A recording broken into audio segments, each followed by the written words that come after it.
Welcome to Against All Odds, and this is episode number 3 of our podcast. I am your host, David Smithy.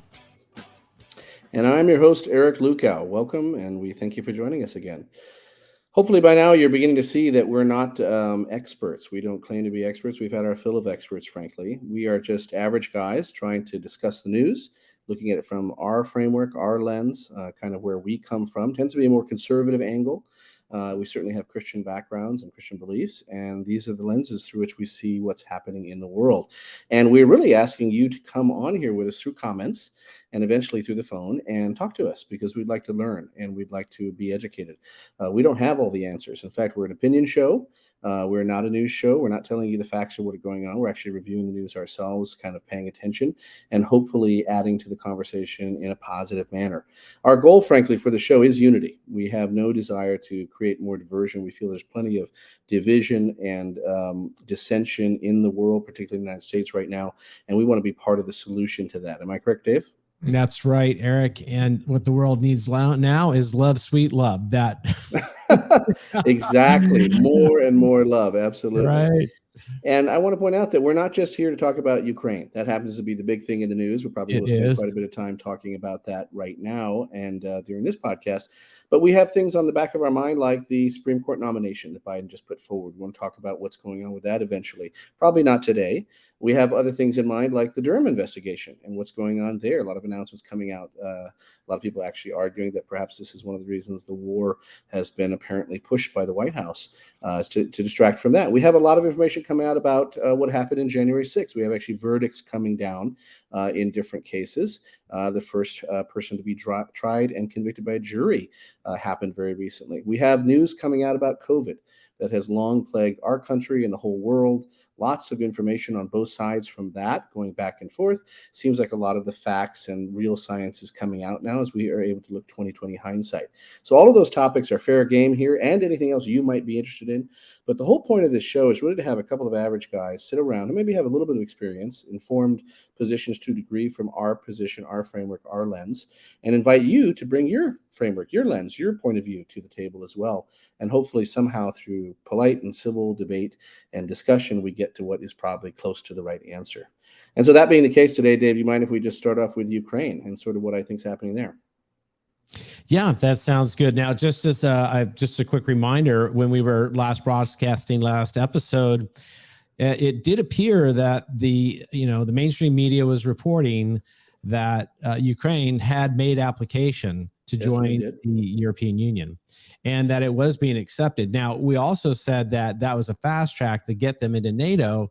But as it turns out, as you pointed out in the last show, the German chancellor said that they weren't going to be part of NATO. And as it turns out, today, March the 9th, Wednesday, the European Union has not accepted any application from the Ukraine. Yeah, and so it's interesting because, as we pointed out, Ukraine made application, a very wise move on the part of Zelensky. He has to point out where his ultimate aims lie, and that's to be closer to the West. Obviously, he's under attack by Russia. That was his other alternative, was to buddy up to Russia and be part of their orbit. He's clearly, I think for a long time, Ukraine was playing both sides against the middle, which was probably a smart strategy for them. Unfortunately, maybe Putin got tired of that. Maybe that's one of the reasons why he actually invaded, was because he got tired of waiting for the corrupt, what he believes is the corrupt government. There's some evidence that they are quite corrupt. Got tired of them playing him off against the U.S. And so he wanted to have resolution, maybe even one way or the other, frankly, know where he stands. I don't know. It's very hard to figure out what's going on in Putin's mind. There's so many people trying to guess. And I think maybe even Putin doesn't know what's going on. Who knows? But what I will say is that I think for Zelensky to offer, to try to apply for EU membership, to, want to join NATO makes perfect sense at this point. He's being pummeled by Russia. But as you can see, the EU recognized what we pointed out in our show last time, which is that it would be, a complete commitment at that point on their part to defend Ukraine to the death, which obviously they're not willing to do. And as we were pointing out, if you're going to give them EU membership, membership, you might as well give them NATO membership, because it's, tantamount to the same thing. So, as our instincts told us, it wasn't highly likely. But again, we want to be careful as we're trying to give opinion, we're trying to give as accurate news as we can as well. But that's not really our primary function. So taking a step back to see where we are today, the first thing that jumps out of my mind, I think, hopefully, I don't know if you agree or not, Dave, but man, I'm surprised at how long Ukraine has lasted. I have to just say, day by day, I wake up, and the fact that Kiev still seems to be free and under Zelensky's control, and that he's even making appearances in his presidential office, at this point in time, clearly saying, here, you know where I am, you know my address. I'm not hiding, I'm fighting. And this is, this is 2 weeks in now. Are we at 14 days exactly? I don't know, but it's very close to 2 weeks, if not over 2 weeks. And I'm impressed, and we shouldn't be, because we've seen this historically, that people who are defending their homeland, who are defending the people they love, really have unit cohesion. They have a purpose. They have a reason to fight. They know the ground. They know the terrain, and they're fighting literally to defend, their home, their wife, their children, their dogs. The women are probably out there fighting right next to the men, to the degree that makes sense. They're really, there should be no surprise that the Ukrainians want to defend Ukraine. And I think it's important that we note that, because that was one, and has been one, of the underlying arguments that Putin's been making, which is that these are really Russians, that particularly in the separatist, republics of Donetsk and Luhansk, I can't pronounce those things properly, excuse me, please, Ukrainian people, but that there's so many Russians there, that they're sympathetic to Russia, they'd like to be part of Russia. That's the argument for Crimea. That was some of the argument for what happened in Georgia. And that's a similar argument that we've heard in World War II from Hitler. And there is some sense to the argument, in the sense that, perhaps there were some arbitrary lines drawn, and maybe those, regions should join Russia. Zelensky even came out today and said that he has some sympathy and would be willing to compromise around the area of the two independent republics. He didn't say he'd, give them to Russia, but maybe he'll recognize their independence, for instance. And that makes sense for him. I mean, his country is being pummeled. If those people don't really want to be part of Ukraine, then maybe that makes sense, that they would switch over to governance by Russia. He did point out that his concern in that is, how will the Ukrainian sympathetic population in those regions be treated? How will they be governed? And again, what he's pointing out is, when you have a mixed population like that, as you often do on the border, some who are sympathetic to Russia, some who are sympathetic to Ukraine, some who see themselves as Russians, others who see themselves as Ukrainians, as you switch governance, one group or another feels left out, could be persecuted. That makes perfect sense. You have that on the Indian-Pakistan border. You have that on the India-China or India-Tibet and Tibet-China border. You have that in a lot of places in the world, frankly. And you have that a little bit to a degree on the southern border in America, where you have quite a bit of the Mexican population relocating into Texas, Arizona, California. And then, you have quite a bit of American influence going down south as well, through the government and through trade and things. So, again, borders are exactly that. They're borders. And so they have some mixture. So interesting to see that Zelensky's putting an olive leaf out there. Also Putin had said, listen, he gave it the old, just do these three things and war can end immediately. So I think, Putin has a KGB background, so he's media savvy. He knows the world is watching him. So the first tranche, the first forward movement into the country was something that he wanted to show with great force. I think that, as we've talked about before, there's a reality that it didn't quite go as he had hoped. It wasn't quite the blitzkrieg where he was able to go all the way, as you said, to Kiev. Overnight, practically. I know that he had intended to occupy and be in that area. It was a strategic goal for him. And since he couldn't achieve it, he's feeling heat from the world stage. He is saying that, hey, just do these three things and, all of this can end. I think he wants it to end because he doesn't want to be seen as an aggressor, but he hasn't done a very good job yet, I don't think, of portraying some of the other realities for why he was in the region. But then the mainstream media does block that. We've talked about that before, just water, into Crimea, some possible talk about strategic targets, airspace. Yeah. But, ultimately, the world pressure, part of that is that Putin is feeling he's having to react now to the financial restraints that are being placed on him, the embargoes by other countries. And, he's done a pretty good job of circumventing that, through his relationship with China. And now what is interesting is that the Biden administration in the United States was receiving a lot of, a pushback because we were getting these 500, 600,000 barrels of oil a day. Mm-hmm. And now that has been stopped. Well, the problem is, and, Putin knows how to, he's a master at judo. And of course, judo is to use, the enemy's strength against him, mm-hmm. and not to resist as much as to, go ahead and put the other person on the back from their forward momentum. And in a way, he's doing that. He's letting the organic angst that is developing in the United States through higher oil prices, which of course reflects in higher gas prices at the pump, and it affects every part of industry. And so I think that this is something that, I could actually see Russia selling their oil to China and China selling that same oil back to us. And so we're really still buying Russian oil, but with the premium, because the Chinese are going to tack on to that. Mm-hmm. And, Biden's not doing himself any favors by telling, the Americans that he's not going to really allow for expansion of oil drilling and exploration in the United States. People have lost any faith or confidence in the words that he says. If he were to say start drilling today, we don't know that he'd change his mind in 3 months, and businessmen can't make decisions on such limited timeframes and horizons. And just a final thought about that is that, while Americans see their gas prices go up, it affects every single product in America. And I personally was ordering something online that I had noticed, 7 months ago was 35% cheaper. So Amazon gets affected, their planes use fuel, their trucks use fuel. And so every product you buy is going to increase in price simply because of the higher cost of gas. On top of that, inflation, because of the trillions of dollars being printed. So I think that we're in for a really, what some people refer to as a stagflation, but, later on in the program, I'll make the case for what I think are the elements that existed for the Great Depression that I see mounting on the horizon. Dave. Now. Great. So you've got a lot for us to look forward to at the Great Depression. So we're going there. I'm looking forward to your argument. I hope you're wrong, but I can't disagree with you.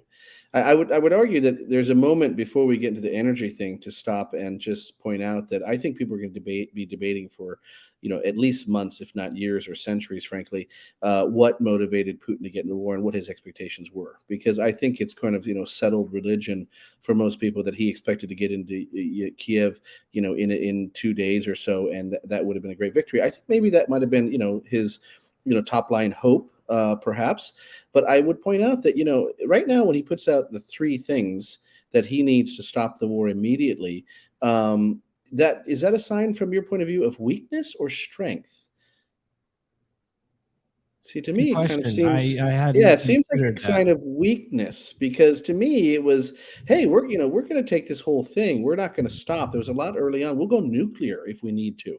And now it's, well, as long as you give us, or not even give us, but let Luhansk and Donetsk be independent, those republics, as long as you recognize our position in the Crimea. Obviously, it's saying then demilitarize Ukraine. One has to ask whether that's not actually happening as a matter of fact anyways, but obviously their munitions are being used up. But the point being, they can't be replenished. So he's saying, let these 2 republics be free and obviously sympathetic to, Moscow. Let Crimea be respected. And then let's make sure you can't come and take them back. Now that, I've set the precedent that it's okay to roll across borders anytime you wish. I want to make sure you're demilitarized so you can't take them back. And what was the third? Do you recall the third? Oh, do not ever join NATO. And so, and really he said any alliances. So I think, the EU application obviously, brought to mind that there are economic alliances. And he's saying, hey, we can all quit right here and now. So it's interesting because, typically when people game these things out, people smart as Putin, as you said, is, not just a physical judo master, but he's certainly an intellectual judo master. He probably said to himself, hey, I can, I'm sorry. we have a guest. Carry the show. I'll be right back. Okay, absolutely. I'll be right back. Come on back. So at this point, Dave's going off to take care of his guest, which is his dog, Cody. And we're taking a brief break in the show. And you can see, as we said, we are average guys. And occasionally you'll hear our dogs bark in the background. You'll see that my background is changing every day as my computer gets moved by my children. And we're just here trying to really cope and address and react and prepare as best we can, with everyone who, like us out there, is trying to figure out the world. And so we have to do all of this in the midst of picking up kids and take care of dogs and everything else that a normal average person has to do. So right here, you'll find out that, we're part news, world opinion, sort of talk show, and part reality TV. So we hope you enjoy it. So getting back to the commentary, I just was thinking to myself that it might not be bad to take the point of view. I think that perhaps Russia had, its primary and hopeful sort of aspiration, everyone applies to Harvard, and then you kind of get your, the second best, and then you have your fallback college that you apply to. It's probable that him and his generals sat around and said, 2 days into Kiev gives us total control. We happen to get, Zelensky on day one, and we take over and put a puppet government. Yeah, that would be great if that works out. If not, what if we just make significant progress into the country, beat up the populace quite a bit, destroy a lot of their infrastructure, take over their nuke plants, get rid of some of their munitions, test the mettle of the West. I think that's probably an indirect goal that both, Russia and China wanted to figure out. What's the likelihood that the West stands up to this? What's the likely set of responses? They've learned a lot. We've learned a lot about the capability of the Russian military in terms of taking over a neighboring country, and I think we've been surprised at how some weaknesses that have been discovered by our own military analysts. But at the same time, they're looking at the way we react as the West, and they're learning as well. So these were all probably goals, and I bet a good solid A-/B+ for the Russians would be what they've just offered. And that's why I think it's a sign of weakness. I think they're seeing that they're not going to get into Kiev without a lot of trouble. If it's true that they're calling for Syrian fighters because these guys are well known for their urban fighting skills, then that's kind of showing you that they're starting to doubt the capabilities of their own troops.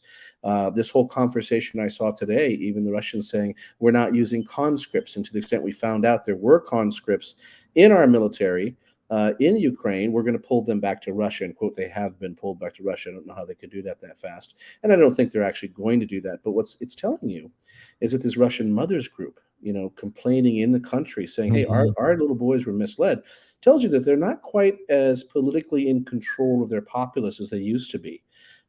This group is coming and saying, hey, the opinion of a conscript soldier matters.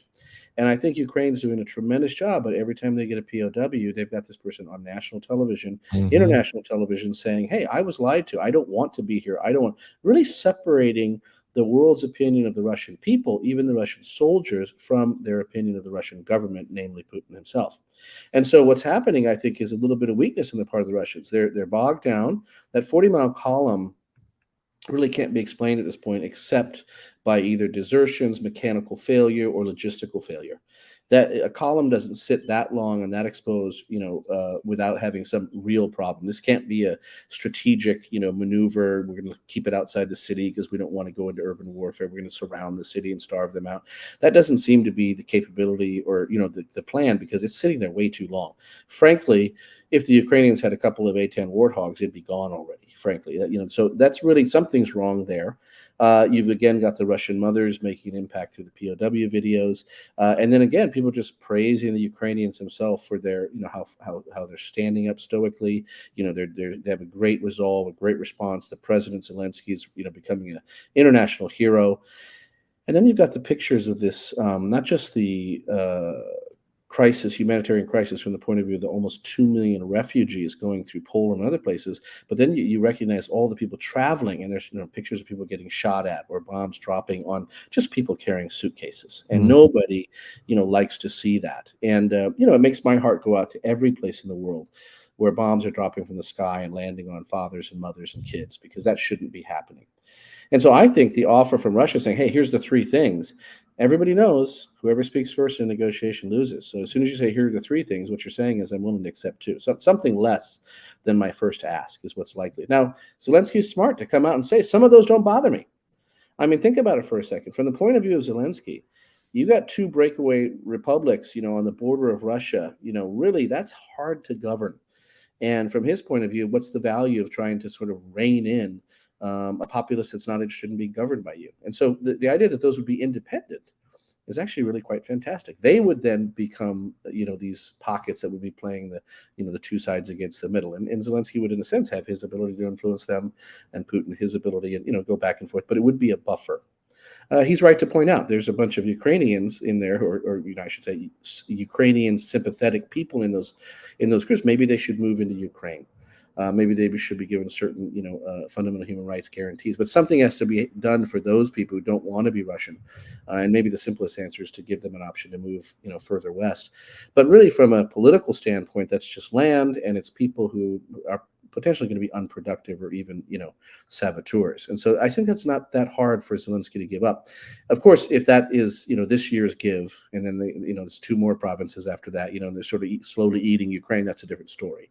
But if those are, provinces that, he can give up without too much trouble, I think he would do that. So it's fascinating that you're starting to see the real negotiation now. And so Russia's done a good job in a sense. If that was their ultimate goal, was to get the Crimea recognized and those 2 things, wow, why not take a swing at Odessa, take a swing at Kiev, see if you can get the whole ball of wax. But you know what, if you can't, and you just sort of really crush their, sort of take away some of their military response capability, really, devastate some of their economic capability, and then you get these, choice provinces, as Putin, and then you sort of back up, say, oh, okay, now I'm going to come to the peace table and be part of the nations again, and everyone takes away the sanctions and restores you. That's not a bad B+, semester. What do you think, Dave? Yeah, on the scorecard of Putin, I'd have to say, he's a strong B at least. One of the things he's done is he has started to shore up his relationships with China. That can't hurt him. Zelensky, on the other hand,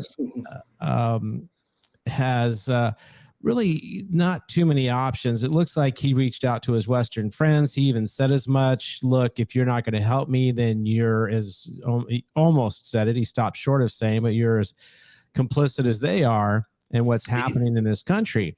I felt like he said it. I felt like his statement was, he basically said, you're watching murder happen and you're not taking any action, Yes. But he's correct. He is correct. It was. But the consequences of it were obviously, far beyond and further what he was thinking that they could be, because, the United States is supposedly a country that's governed by law, and the foremost law being the Constitution. And, we've had this concept that we do not get involved in foreign affairs without a declaration of our Congress. Now, of course, we've stepped all over that. Yeah.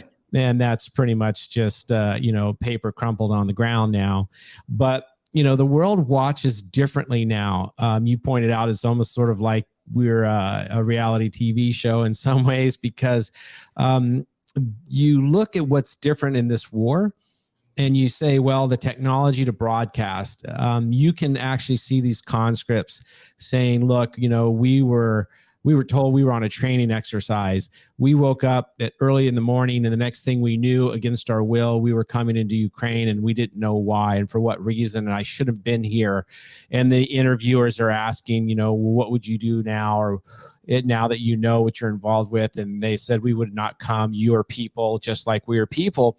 And so there's this ability to kind of broadcast, more than just one side.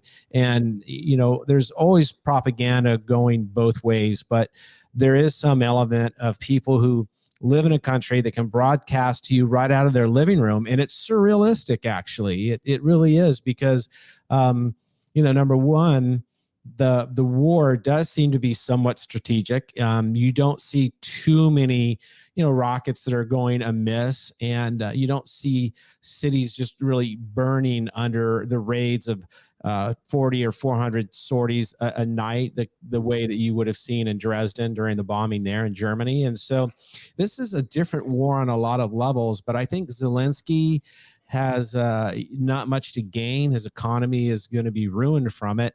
So all he really can do is fight for it, and also try to negotiate through it. Putin's when you're done there, I want to put a pin in that idea of Zelensky's economy. Nobody talks about that, but yeah, let's talk about that. So finish your point. Yeah, absolutely. And so, the real people who are advantaged in war are the people who make who produce the weapons of munitions. war. Yeah. Right. And so they used to say during the California gold rush, you may strike her rich or you may not, but the person selling you the shovels and the pickaxes, the shovels guys, they're making, hereditary fortunes at this point. Yeah. And so I like that, hereditary fortunes. Yeah. Yes. Right. When I get to heaven, that's the first thing I'm going to ask my parents or grandparents. Why didn't you think of the concept of hereditary fortune in my case?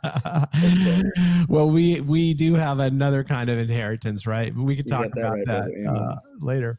But so Zelensky, he's sort of just having to try to take an essay of sorts and sort of respond in real time. Putin, he would have done better, I think, to have made his point in the media, especially as to what was happening with the water supply. I think that would have been a key selling point for him. He did manage to sell the idea that, if NATO was knocking on his door, how much closer would it be? It'd be in his through his house if they actually came up to the border in Ukraine. He did a good job with that. But now he is sort of left, I think, trying to either make up for what he wasn't able to do in his advances militarily. And that's why he's offering just these three things, and we can make it go away, because, as you say, that does make him look weak. But it also kind of gives him a certain strength to be able to say, look, we'll end this in a day. We want to end this. We don't want to do this. We were dragged into this. We were forced into it. We were sort of pulled into it. We've been telling the world community for over 6 years now that it was inevitable, but no one would listen to us. And so now that we have your attention, we do want to back out. But, and then so that we can go back to the bookmark that you made, I'll just say that his relationships with Iran, with China, are really what we need to be looking at here, because while there have been many distractions, like you said at the top of the program, COVID, what was Joe Biden doing in Ukraine, his son doing in Ukraine, where are we now with a lot of these issues that were upfront and vital and needed all of our attention just 2 months ago, and now they're not even being talked about. So this seems to be somewhat of a distraction, and how much longer it will take our eyes off the ball remains to be seen. But yeah, so let's go back to your bookmark. Well, I do want to get to that bookmark, because I want to point out that, again, even as we had the analysis starting out saying, hang on a second here, for Russia, it wouldn't, everyone assumes, again, they would love to have, Kiev and put a puppet government in there. And that makes sense, but they're a realistic, pragmatic country, and they've gamed this out. So we pointed out that, right now, if they were able to get the three demands they've asked for, that would be a pretty big win for them, even though it wouldn't be everything. Let's look at Zelensky's situation. I think this is a win for maybe not Zelensky himself. I mean, certainly there's going to be some benefit. He is the hero of Ukraine right now, and that'll make hay for him politically for many, many years if he stays alive, and stays in Ukraine. I think if he takes a ride, I think he his political sense is very wise there. He would have lost a lot of credibility, but I think the biggest winner here might be the Ukrainian people. Mhm. And that's because even if Zelensky stays in power, what's going on there has been opened up. I don't think they're going to be able to be the backwater pool of corruption that their government was trying to be. I honestly think that lots going to come out about Hunter Biden and Joe Biden in the future, that people are going to see that there are high-level people going in there Yeah. just using and abusing the tax dollars of the United States of America by saying, we're not going to pay you the billion if you don't remove the prosecutor, do what we want. I'm sure there were other deals, knock, behind the Yeah. table. And that's U.S. tax dollars. I had one young congressman today out of North Carolina pointing out, hey, how does he get, Biden get to control $1 billion of U.S. tax dollars to get something done that's personal to him? So there's a lot of press on that. I think the Ukrainians are going to come out and sort of, I think they might be, having buyer's remorse in terms of their corruption with the Biden family. But I also think that the reason the Ukrainian people might win is because now it really comes to the fore that this country is trapped between two major powers. It really, I would say the West, includes the EU and the US, and then Russia. And Ukraine has to make a choice. They're on one side or the other. And sitting in the middle and saying, we're in the process of joining NATO, the process of joining EU, but we're going to kind of sit here in the middle and play one off the other. Obviously, Putin got tired of it. Maybe he got wind of the fact that maybe they were going to be taking steps towards actually joining. And so, as you said, he does get concerned about his security, very rationally so. So at the end of the day, I think the Ukrainian people might benefit here. And here's the reason. Because once the EU and the US, let's say they somehow convince Putin to either, sort of accept the deal he's put on the table, sort of take the two republics, leave them independent, sympathetic to Russia, get recognized in the Crimea, which I think that's very hard for the Ukrainians to accept, much harder than the two independent republics. Let's say that happens. I think the EU and the US is then going to feel incumbent upon them to rebuild Ukraine. That's what always happens in these situations. A war starts, somebody gets devastated, and then the U.S. comes in. The U.S. government, puts all this cash, and then U.S. companies go in and make the cash by doing the rebuilding. So I have a feeling that the Ukrainian economy is going to bounce after this, just like the German economy bounced, just like the Japanese economy bounced, just like you saw South Korea, turn into a real nation with a real economy. Everywhere we go, it gets better. And so I argue that, the Ukrainian people might actually benefit in the long run, but what a horror they're going through to get there. And that's only, like I said, if Russia quits, and goes home. Yeah. I don't know if Russia can quit and go home. So, I'll point out this, that ultimately at the end of the day, it's going to be very hard for Russia to manage an angry population that's against them. And if anything's happened in this thing that people could have taken views on, but really didn't know what would happen, the question was, how will the Ukrainian people react? And it seems like they're resolute, that they don't want to be part of Russia. Yes. I'm talking about Ukraine in general, where they're not Yes. separate in a few republics. That tells me that if Russia, quote, wins, meaning they, let's say, take Kyiv, and they maybe get rid of Zelensky, or he's pushed off to the west somewhere in a hidden bunker, I still don't know if they won, because that's like, Afghanistan or any other country, Iraq. The U.S. Army rolled into Baghdad, took over. And then what happened? For years and years and years, they tried to manage, nation building. And we all figured out that's much harder to do. That's, conquering a nation is one thing. Then, maintaining control of it in the long run is much more difficult. At that point, things become asymmetrical. You're trying to fight for peace and prosperity and systems that work. And what they're doing is laying IEDs on the road, much easier. And so they're just blowing stuff up and sabotaging. And I think that's going to be hell for Russia. So the idea that Russia would, first, they weren't able to roll in and take Baghdad, in a couple of days like we did. They couldn't get Kyiv. And so then second, they have to be asking themselves, well, then what does it look like, if we ultimately fight, let's say for another 2 weeks and get it, right? Then do we keep it, or do we just see, things being blown up, Molotov cocktails, Russian soldiers getting stabbed in the night, Yeah. I mean, really, it's very hard. Even the German soldiers, when they took over areas, and occupied them, same kind of things happened. They had the French underground, you had resistance fighters everywhere. That's hard to manage over the long haul. And especially in modern, the modern world, where, as you're pointing out, it's all going to be videoed. It's not we're going to hear months later a couple of, Russian soldiers were killed. We're going to be seeing a video that night of some kid sneaking up, throwing a Molotov cocktail, and 5 Russians are dead. That's a hard thing to manage. And so I think it's interesting is that, again, I would argue that his offer today, 3 things and I'm out, I stop fighting, it all ends, was unclear whether he said I'm going to pull back. He just said the fighting stops. So 3 things and the fighting stops. Wow, that's interesting. After 2 weeks, you're making an offer for peace? That seems like weakness to me. Think about how he's going to feel a week from now when he still doesn't have Kiev. You're Putin, and a week from now, you still don't have Kiev. And you've got Zelensky getting on there, shaming Western leaders into a no-fly zone. I think the Polish aircraft, I don't think, I think, by the way, I don't know. Let me let you respond to that. And then I'm going to sort of make a point about the West in regards to the Polish aircraft, because I think that was a big snafu by our side. Oh, yeah. And, I just can't help but think that this is the perfect time for, the Clinton Foundation to rise out of the ashes and see Ukraine as their next project. Because all they want to do is help, and they've been shut down for a while. But wait, I think Hillary Clinton actually said something about they are in fact starting up their foundation again. So I just wonder if I feel better. I feel better already, don't you, Dave? I absolutely. I mean, feel better already. think they're going to go somebody, help those somebody Ukrainians. needs to help here. Yeah, they're going to help them right out of everything they own and have. Oh yeah. Well, let's go then. On the way.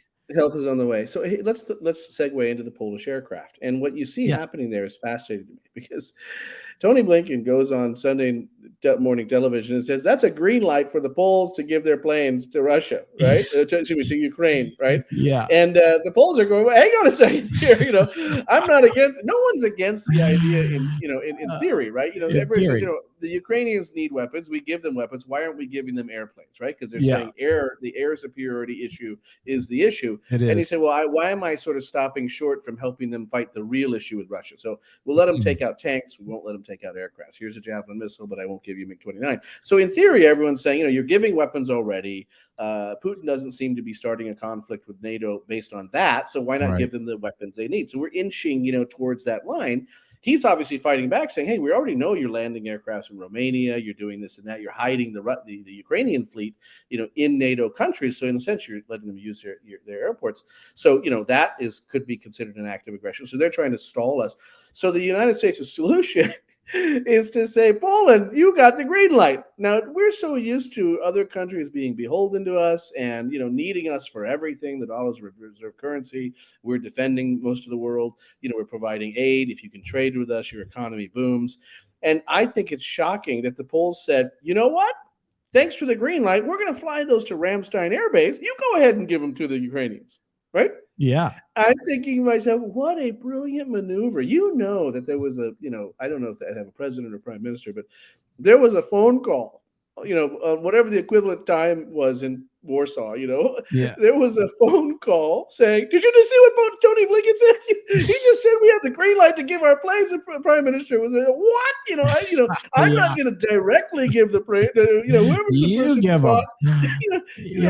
You can imagine around that table these guys saying, what do we do about this? There's no way in hell I want to be caught by the Russians being the guy, and Poland's thinking, I'm way out here on the tip. I mean, I am at the edge of NATO. I share a border. They have rolled through me more than in my living memory. People have seen Russian tanks rolling through here, right? But there's still elderly people still alive who saw that. And you're saying, I'm the guy? Because Russia could say, hey, I don't want to beef with NATO. But since Poland just did that, I'm going to take a surgical strike against Poland. Then you guys decide whether you want to make that an Article 5 issue. But he just sent planes. So, do you mind if I send a few planes back in and just, bomb Warsaw for an evening and, just a measured response. And so Poland had to be sitting there. What the hell do we do? But possibly by way of France, I might add. Yeah, exactly. Well, that would be okay with me. No, I'm just kidding. I got to keep the French jokes down. But what I'm trying to say to you is, what a brilliant response of the Polish. I have to give them credit. They say, you're not going to use me.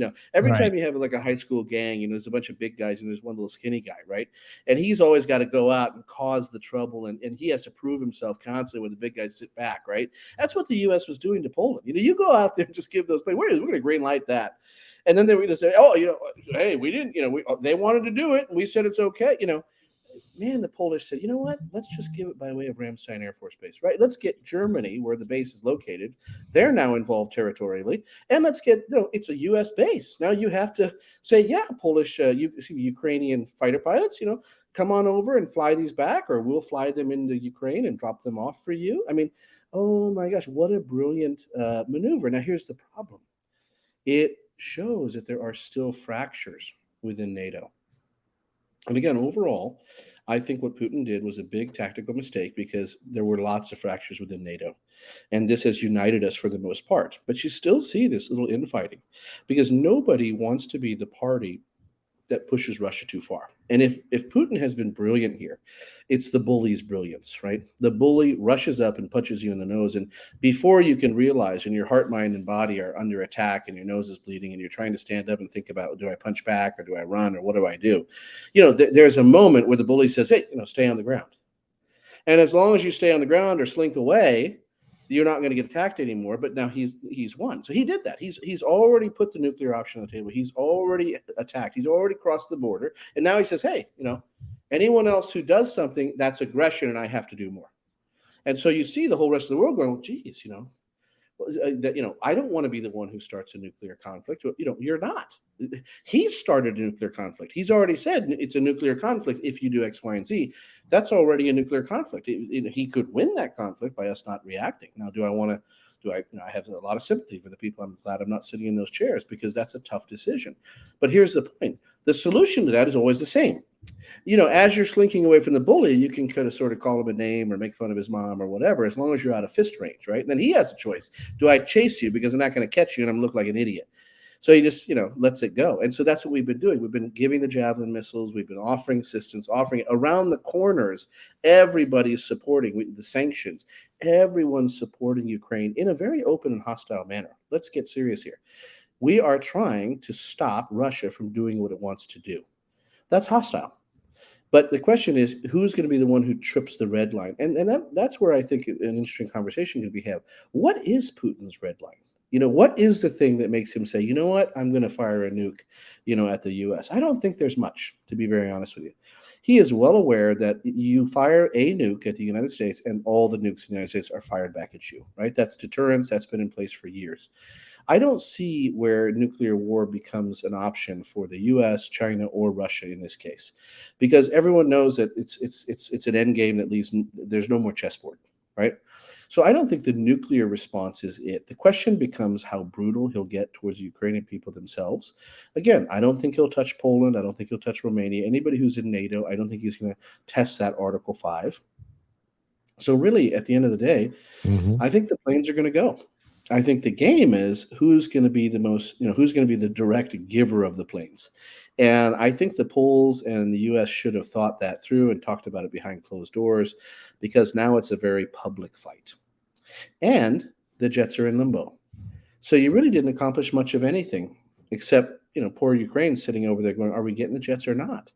And if I was the Ukrainians, I wouldn't count on it. I would be sneaking up I would line up a whole bunch of guys along that 40 miles with a Javelin missile each for every other tank. And I would just pop up, at a predetermined time, kind of like a flash mob, and I would fire a Javelin missile into each tank sitting there, and then I would run in the woods. Not a military expert, don't know if that can actually happen. But what I'm pointing out is, planes are the best way to destroy that. I'm not so sure they're going to get the planes. I would plan to not get them.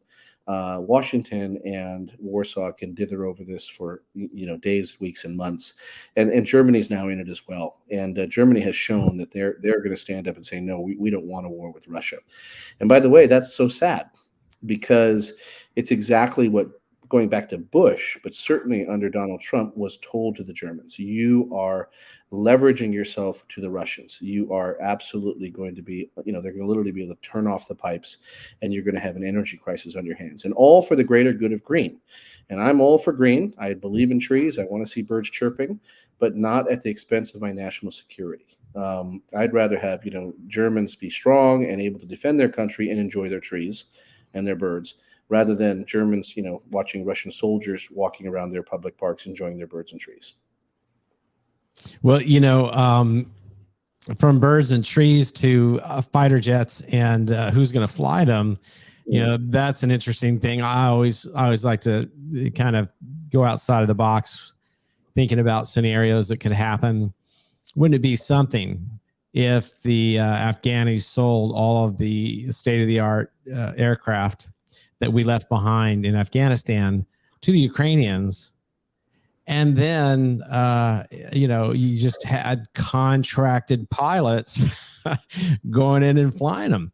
Because it is true. If you're going to turn the war, if you are Ukraine, you cannot without air power. So you're going to have to bring that in. So it could be that Poland brings in the aircraft, they bring them into Rheinstein, and which I've actually been to that Air Force base before. It's very cold in the wintertime. There's a lot of de-icing that has to take place. So but you could still have, I'm just going to call them, private contractors come in and fly them, because now it might be a little bit more complicated since those are, Polish aircraft. But if you were, if you were to provide American aircraft that weren't provided from America, and that's a scenario that could. Well, that's the slippery slope. And I don't think there's a dearth of pilots. I think there are Ukrainian pilots who know how to fly those aircraft and actually speak Russian. Yeah. And so the Russian designed aircraft. I think the question is that NATO is toying about the line. And the real issue in my mind is, some people, I think Tucker Carlson might have said it, we are at war. And so what's interesting is that now that Biden's cut off the oil, everybody said, why aren't you doing that, Biden? Well, he did it. Yeah. Okay. Well, the defense minister said, okay, that's economic war. You've declared economic war on us. We're no longer, quote, trading partners. As long as that was happening, there was a modicum. It's like, stepbrothers not liking each other, but we're still not going to kill each other. We do sock each other in the morning. But no, now you've cut off the oil. That is hurting us. We're going to prepare our response. How much money you want to bet it's going to be a cyber response? Well, yeah, it could be a cyber response, but at the same time, it's going to be too little, too late, whatever it is. I think, we're already, if you're looking at the U.S. markets, it's been, a really shaky time right now. It's too hard to try to figure out, which way we're going as an economy. And as we mentioned earlier in the show, if you affect oil prices, then you really affect everything, down the line. It affects housing development. And I'll just kind of circle back to that point earlier that I had brought up, is that, if the U.S. is at war, I didn't see Tucker Carlson saying that, but if we're at war, if it's a declaration of war, then it not a declaration. Let me clarify, just so we don't get off. No, he's not declaring. He's saying it's a Cold War. We are attacking Russia's economy. Yeah, they are attacking Ukraine. They're threatening our economy. Yeah. You can't say that there aren't hostilities. They're being kept at this Cold War level. But the idea that we're not, horn to horn with Russia is something we're misleading the American public. Yeah, because this is far worse than the sanctions are financial sanctions. They're not. Not that's military. Right. But that's why the Russians said, I think the defense minister said, this is a financial war, financial act of hostility, and you can't separate those two things, because everybody knows that it's economies that win wars ultimately, right? Yeah, the tip of the spear is the planes, but somebody has to pay for the planes. Yes, and so that's why who gains during wartime. We looked at it at one of the programs where we went to the stock market charts of a lot of the major U.S. defense manufacturers to see who was gaining from it. But subsequently, and there's something that's setting up here, and I've just been thinking about this recently, and actually talking with Julie about it, and that is that prior to the 2008 retracement, and I'll call it a mini depression, because really, if you lived through it, how it was. A lot of major businesses failed, banks failed that have been around for 100 years. Hedge funds, a lot of big institutions literally disappeared, and trillions of dollars evaporated. So, and there was an indicator that had come 10 years earlier in 1998, and that was the repeal of the Glass-Steagall Act. And for those who don't know, Glass-Steagall was the wall that created that was created so that banks and brokerages couldn't exist together. You were either a bank or you're a brokerage, but you couldn't be a bank with brokerage services, and the brokerages weren't able to lend money at these 10-to-1 values that they did back in 29 when Wall Street, blew up and a lot of people jumped out of, voluntarily jumped out. Let me jump in real quick. Just to your explanation is. I'm just going to say, can I just add for the really common man? All Glass-Steagall did was say you have something called a bank, which gives you low return and it's very safe. And then you have something called a brokerage, which is a higher return, but a lot more risky. And we're going to keep these two separate. Yeah. Glass-Steagall did that for years, and then it was repealed. And so suddenly banks and brokerage houses could do both. And so the whole thing got riskier. Yeah. And then in 2008, I'd actually started a business around that very concept. And I started in 1998. And I said, we have until 2008 to execute the plan. And guess what? To the year, almost to the month. And so in a similar way, I see, some characteristics of the Depression, which were at that time, America took what people refer to as an isolationist point of view. Mm-hmm. And so, protectionist is what they called it. And so what that administration did was they started raising tariffs up to 20% on imports. And then foreign countries, mm-hmm. Responded in kind. So they said, all right, well, if we have to pay this huge tariff on our exports to you, everything that you import towards us is also going to incur a higher tariff. And so countries started having to rely on their own, industries. They couldn't trade and get the benefit of market efficiencies. So this was brought about, again, by an act of Congress. Don't quote me on these names, but I think there was a senator named Smoot-Lee, and then there was a congressman named Hawks or Hawes. It was hard. They wrote the Smoot-Hawks bill, and that was under the Herbert Hoover administration. And so he signed that into law, and that allowed for this sort of protectionist, isolationist barrier, and that was one of the major things that led up to the financial crisis. Of course, the Federal Reserve at that time had only been around for about 16 years. They were still nascent, still trying to figure out policy and how to, react to things that were going on in the world. I think that same argument could be made for today. I think the Federal Reserve has literally no idea of what to do with the economy, the global economy, the way that it is. So there's at least 2 or 3 of probably the 6 reasons, that the Great Depression occurred in 29. Another one being that there was, just overproduction. There was, the consumers weren't buying because there was a lot of surplus that was just sort of sitting in inventory.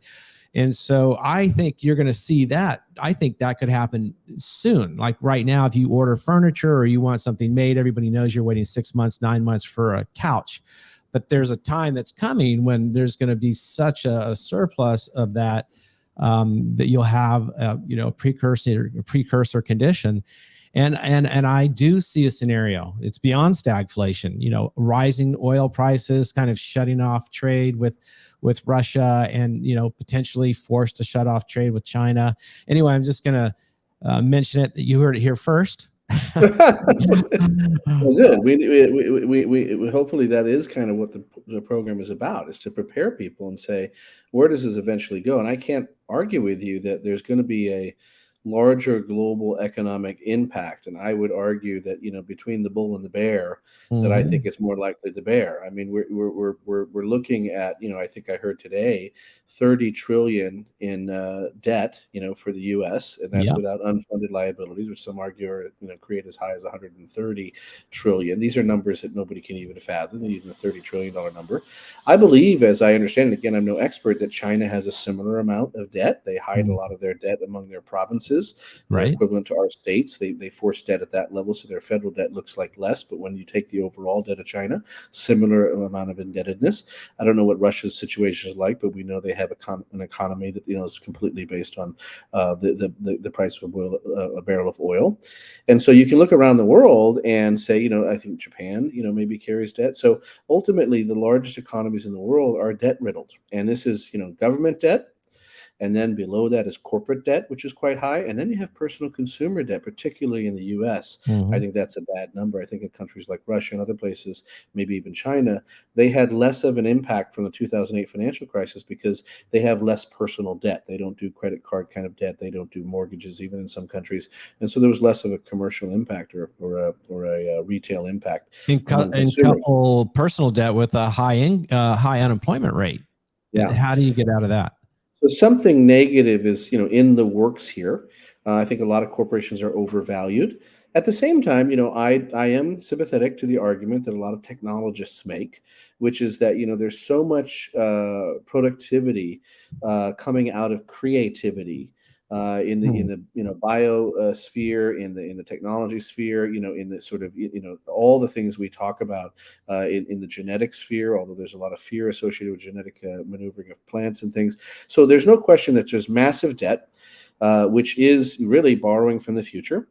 And if the future doesn't produce that level of productivity to even it out, you're in trouble. Any business can tell you that. So, if you're a business carrying a lot of debt and you don't come up with some new product that just wows the world, you earn some margins, you can't pay that debt back. And I think as a global economy, which we are, whether we like it or not, it's highly likely that we're going to have to, that the chickens are going to come home to roost at some point. And so that brings me to an interesting question. We're getting close to the hour here that I wanted to sort of put on the table. So you heard it here first. Dave is predicting, and I don't disagree with him, that some kind of recession, Great Depression, is going to come very quickly. Perhaps a lot of people may argue, I think there's a group out there saying, hey, the Ukraine war is just a fig leaf to cover over the sad, depressive economic news. The whole world has hobbled itself for COVID, and I think a lot of information is coming out. We should have a COVID show, by the way, soon. Yes. But a lot of information is coming out that the overreaction of locking people down in order to gain political control, using the pandemic as an excuse, is going to have such tremendous economic repercussions that we can't even imagine. And so that might lead then to the counterproductive, result that the people who push those policies are going to be thrown out of office. But I want to put this on the table. Just getting right back to Ukraine and settling it. It relates to everything we're saying here. I want to suggest that we might, as the United States and the EU, skip right over the question of offering NATO membership to Ukraine. Why don't we skip right over that? And I would suggest, you heard it here first, that we offered NATO membership to Russia. I think we're missing the big picture here. Oh, interesting.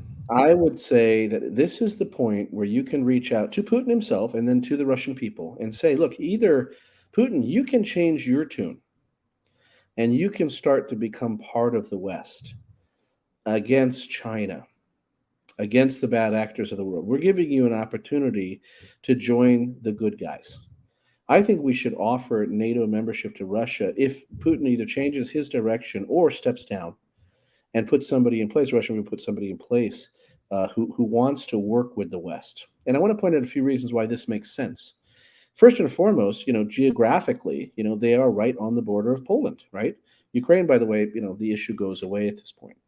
Number two, they share religion and culture with the Europeans, and the United States of America is an immigrant nation started by European colonialists. So that whole cultural shared heritage extends naturally to Russia. And not that there was, the French and the Germans and the British fought, vehemently against each other for, hundreds of years. They had something called the 100-Year War, and yet today they are members of EU and they work together. So why not the Russians? And I would argue that this is in the best interest of the EU and the United States and anybody else who wants to maintain a free world, simply because of this. China and Russia together is a powerhouse. And if I was Biden and Tony Blinken and these bigwigs and the similar folks in the Republican Party and anybody in the EU, I would be sitting back and saying, hey, the last thing we want to have happen, which appears to be happening right now, is Russia and China joining together economically, militarily, in any other way, because they share a governmental system. They share the communist roots, which is much younger. And so the question becomes, can we appeal to the cultural sentiment? Can we appeal to, what has become the more democratic / economically free Russian nation? Can we appeal to the former, Eastern Bloc countries, many of whom have shared in the Western democratically elected / economically free societies and have seen their population's standard of living increase, Poland being a good example, Lithuania, Estonia, Latvia. This is their argument over Ukraine, right? Which system do they want to be under? Now, you've got Putin, who is a product of the KGB, right? He comes from that Cold War era. I don't think this guy's ever going to be able to let go, what that meant in terms of his upbringing. This is who he is. This is how he's been trained. So he sees, Russia versus the West as a big deal. And it was a big deal because all during that Cold War, the Chinese were nobody. Their per capita income was, I think, less than $1,000 a year for people. It was, you can go get the facts and statistics, but prior to opening up in the '60s and Nixon and all that, prior to trading, prior to Deng Xiaoping, they were not the economic powerhouse we know of them as today, and so they were just sort of not an issue on the global scale. So it was Russia against the rest of the world, and then Russia collected all these satellite countries, one of which was Ukraine, to buffer and to support and to create an East versus West dynamic over there. The Iron Curtain, we used to call it. And so, Russia's seeing itself that way because it's being led by Putin. But if you got a Boris Yeltsin type in there, he might say, hey, what do I have in common with China? They have also been age-old enemies. They share a border area as well. And they have fought for years and never really, the Sino-Russian War is, well known in history. I don't know much about it. But they have never, that has been a gift to the United States and to the EU that they haven't ever come together. And so right now, if I was, the Western Bloc, I would be saying, how do we pick Russia off?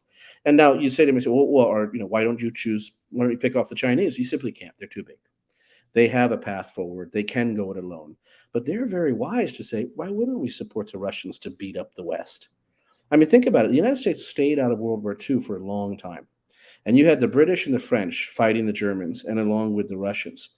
And when Hitler opened the second front of the war. And so what happened is the United States sat over here, was isolationist for a long time, and just sort of let them all beat each other up, and then, just jumped in at the end and really had fresh warriors, fresh material. We had been, doing the Lend-Lease program prior to that.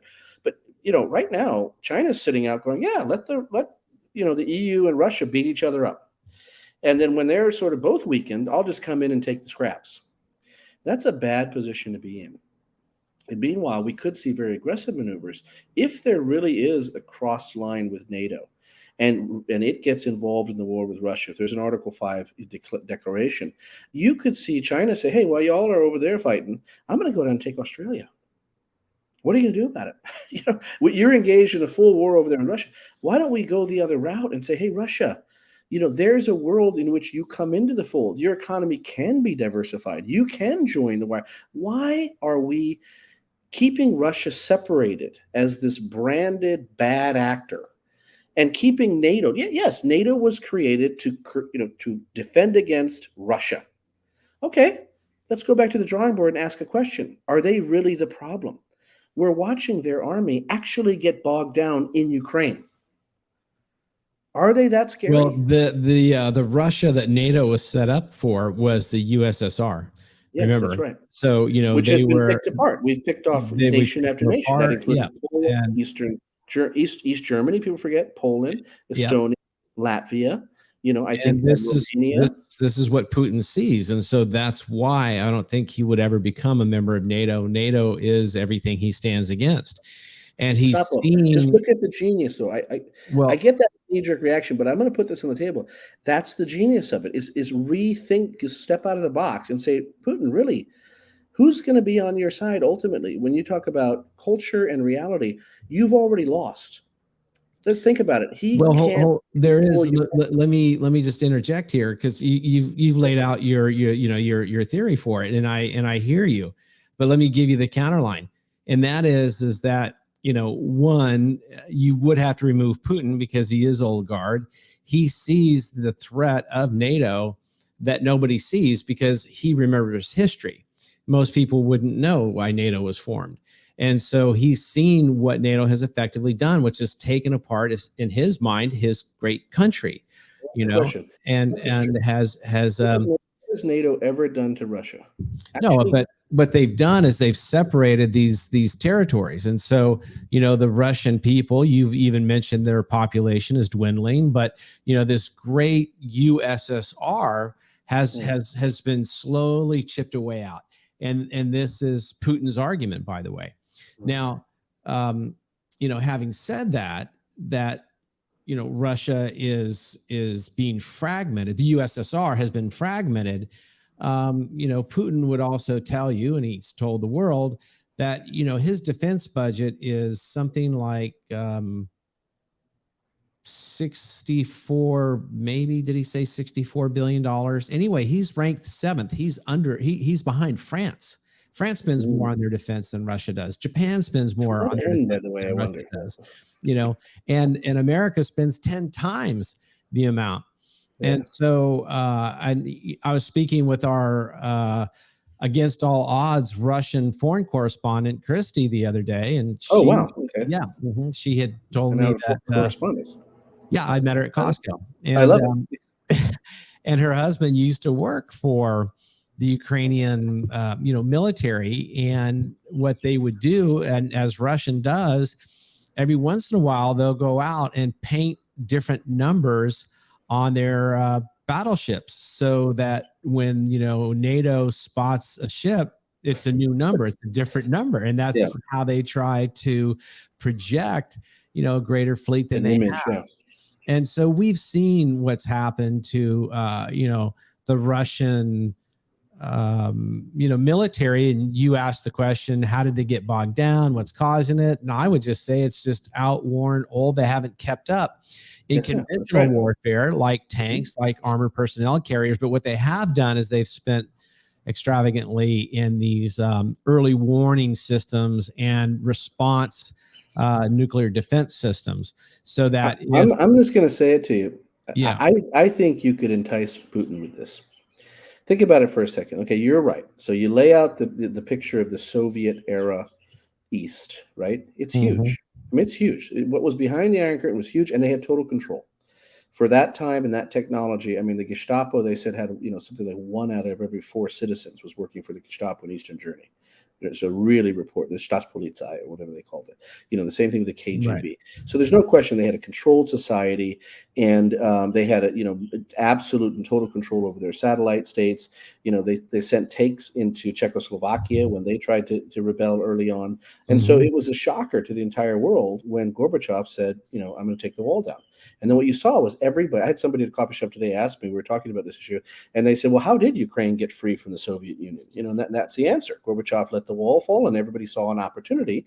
And then Yeltsin said, Russia is Russia. And then everyone said, well, then we're going to form our own, our own countries under the old, what was happening 100 years ago before the Soviet Union. And so the cultural divides, the geographic divides, the historically kings and queens and all that came to play.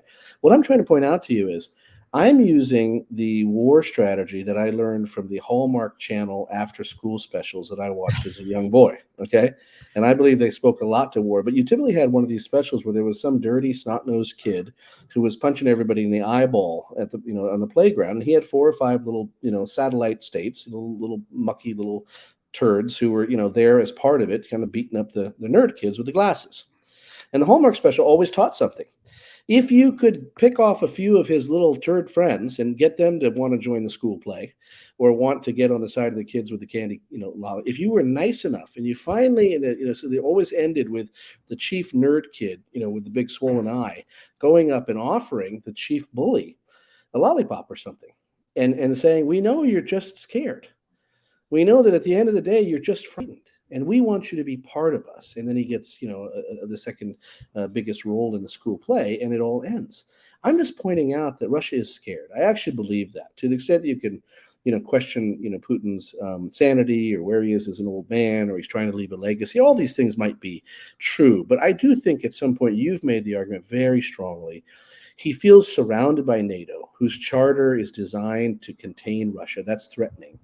And he's really, and by the way, these Hallmark specials are very accurate for this situation, because typically it comes down to the main bully and his really close friend. And he's trying to keep that guy. And they're sitting there talking and saying, I'm not going to do it. And the second guy kind of says, yeah, but the candy's really good, And so Ukraine's sitting there, and that's all he's got. I mean, think about it. If he utterly wins Ukraine, which by now you can say he can't, right? The economy's destroyed. He's going to fight like hell for Kyiv, and he's going to end up with a Molotov cocktail problem for the next 10 years. Really, if he utterly won it in 2 days, what would he still have? He'd have Ukraine. He still has Poland, Estonia, Latvia, Romania, Czech Republic, Croatia. They're all still not really Soviet states anymore. So maybe he got Ukraine. He got his one buddy, and they're going to sit outside as the class play goes on. I mean, what I'm trying to say is, you flip the script here and you say, Russia, what do you think China? Let's say your whole plan goes well. You get Ukraine. Let's say you get bold enough and you go get Estonia and Latvia. Let's say that the West is so cowed that they don't trigger Article 5. They back up, back up, back up. And then you turn to your friend China and you say, ta-da, look at me. I'm even more strong and powerful than I was before. Let's go take the Middle East, China. And China looks at you and says, who are you? I mean, if Russia won everything, China's not their friend. They know that. But you look and you say, look, you have historically been part of the West. Why don't you join us? And then, by the way, your oil problem goes away. You're now open economy, free trading with us. Your Ukrainian problem goes away. You can both join NATO. And we can redefine the charter of NATO to contain China, which is really the problem we have. They are aligned in the single most unifying philosophy. They are both communist countries. And Ukraine that's a point. That's a well-taken point. Yes. Right. And Ukraine is the second largest landmass in Europe, and so that's why it's not just Croatia or any of these other satellite countries. And if you take that, then you can expand. Then you could say, "Hey, China, why don't you help? Come in, and we'll be the USS Sino." I'm just going to point out to you, Dave, that I do believe, like Putin, your age, and growing up in the Cold War. Yeah, is channeling your thinking, because all I want to say is this. Yes, Ukraine's the biggest player among the satellite states. I would say Poland was big too, but all I want to say to you is this. Really, at the end of the day, what is in the U.S.'s best interest? It's to keep China and Russia apart. Well, that's in their best interest. But here's the thing. If there was some, and this is where I think the what's been touted as the new axis of evil, which is, Iran, Russia, and China. I don't see it because they're antithetical to one another. Muslim, Iran. I mean, they're not just Sunni Muslims; they're Shiite Muslims, and I wonder why they. I got to tell you, other than the fact that Iran and North Korea are pariah states, I don't know why people throw them in there. I think the Middle East is its own discussion. But let me point this out. No, the point I'm making is, I know they're trying to make a whole axis of evil. Yeah. Well, no, but it won't work because Russia and China will, because they're unified in communism. Mm-hmm. They cannot. But can I challenge that for a second? It's the right point. But just keeping in mind that the reason that it doesn't work to go to the Middle East, because a lot of people are actually saying that that's what's going to happen. There's enough, hatred of America, which is what unifies them. But I'm saying that it can't, because you can't have a Muslim country unifying in any way with a communist country. That's too antithetical. However, Russia and China could. And so this is why I'll agree with you, because Islam is a strong belief system, and it's a religious belief system, and it goes to the roots of many families for generations. I totally agree with you. The question I have for you is, how strong is communism as a belief system? I would argue that the Chinese in particular have stepped away from true communism. They did this under Deng Xiaoping. It was communism with Chinese characteristics, because what they like about communism is the control factor. Right. I don't think they believe in the underlying tenets. They're happy to be an economically, commercially driven nation. So you go back to Mao Zedong, and he would throw everybody in the current Communist Party in China. He would throw them all in the gulag. And I'm metaphors here, but he would send them all to the country or whatever. Everything. They're corrupt capitalism that they're engaged in, their materialism, their greed, they're running dogs of the imperialists, right? The people that are there currently would be challenged by the original communists. So they don't have and even Russia, I would argue, doesn't have the Marxist, Leninist sort of religious roots, where there was a real belief system among the people, the Bolsheviks. These people really believed in communism. I think the Communist Party in Russia and the Communist Party in China exist solely because it works to keep the people under control. It's a unifying theme. What the question I have is, if they're willing to adjust it, under Deng Xiaoping with these Chinese characteristics, so they can open up their economy, become a world economic power, how much is Russia willing to adjust its view? I mean, they have the Orthodox Church there now, right? They allow it. People do go to services. It's not as repressive as it was under the Soviet Union. And so my question becomes, again, Do we want to fight Russia and drive them into the arms of the Chinese? Where you're right. What they're gonna have as common ground is their commitment to communism. Again, I would question the strength of that ultimately. Or do we appeal to the shared cultural roots, geography of Russia? And here's the key: a true desire to improve their economy.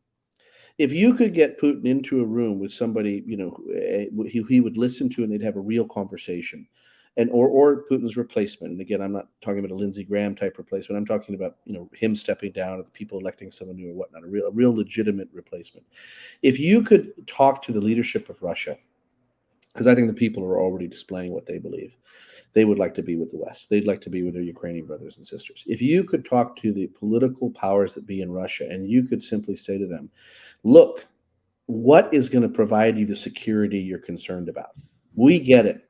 We rattled the sword by saying Ukraine could join NATO. You said, I've had it. So what happened is early on, everybody of import joined quickly. The little Baltic states joined quickly. Poland joined quickly. As soon as the wall came down in East Berlin, everybody joined who could. And then these sort of smaller countries, Slovenia and whatnot, back to 2017. Yeah, not a big deal. And then you get to Ukraine sitting out there. I agree with Bush way back when. Should have got him in early when you could have got him in. Problem is, Putin got strong enough to say, no, they're not going in. And so they ended in this limbo.